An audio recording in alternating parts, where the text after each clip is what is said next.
বাংলা ছবির বেশ কিছু নতুন আপডেট দিয়ে আজকে সাজানো হয়েছে এই ভিডিও। তাহলে চলুন দেরি না করে শুরু করছি আজকের এই ভিডিওটা।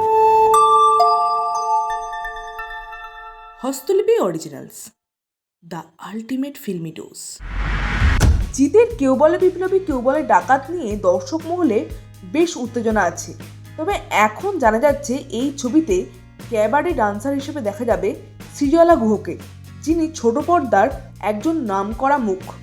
কিছুদিন আগে জানা গেছিল মিমি চক্রবর্তী থাকতে চলেছেন, তবে এখন জানা যাচ্ছে ক্যাবারে ডান্সার হিসেবে থাকতে চলেছেন সৃজলা গুহ। এবং যতদূর সম্ভব মনে হচ্ছে এই গানটার মধ্যে কিন্তু জিতেরও কিছু স্টেপ থাকতে পারে।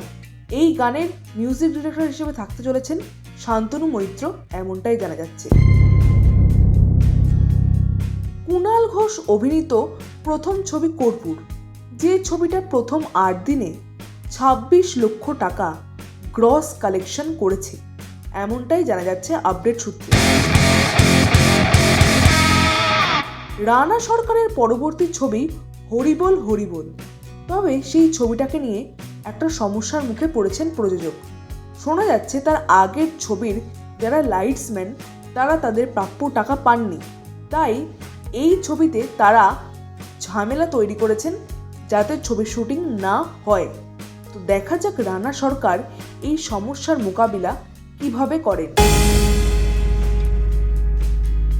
দেব আর শুভশ্রীর সপ্তম ছবি অর্থাৎ দেশু 7, যে ছবিটা পুজোতে আসতে চলেছে, সেই ছবির শুটিং শুরু হবে জুন থেকে। এবং এর আগে জানা গেছিল পয়লা বৈশাখের দিন তারা একসঙ্গে আসবেন ছবির নাম ঘোষণা করতে। এখন দেখা যাক ছবির নাম কি হয়। হইচইতে আসছে একেন বাবুর নতুন ওয়েব সিরিজ। এই ওয়েব সিরিজের নাম একেন বাবু পুরুলিয়ায় পাকড়াও। এই সিরিজের পক্ষ থেকে একটা পোস্টার এসছে, যে পোস্টারটা আমার ডিসেন্ট লেগেছে। এরপরে কথা বলবো দুই বাংলার জনপ্রিয় অভিনেতা চঞ্চল চৌধুরী। তিনি কলকাতায় এখন শুটিং করছেন আজাদ নামের একটা ছবিতে। এরপরে কথা বলবো জিতু কামালের বিষয়ে। তিনি সদ্যই একটা নতুন প্রোডাকশন হাউস তৈরি করতে চলেছেন, যার নাম বাসুকি ফিল্মস। এখন দেখা যাক এই প্রোডাকশন হাউসের প্রথম ছবি কি হতে চলেছে। এরপরে কথা বলবো আড্ডা টাইমসের নতুন ওয়েব সিরিজের বিষয়ে। এই ওয়েব সিরিজটা আসছে 10 এপ্রিল।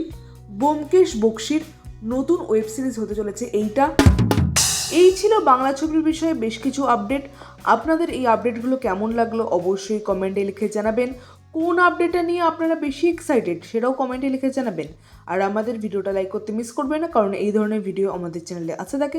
পরবর্তী ভিডিও দেখার জন্য আমাদের চ্যানেলটা ফলো করে রাখুন।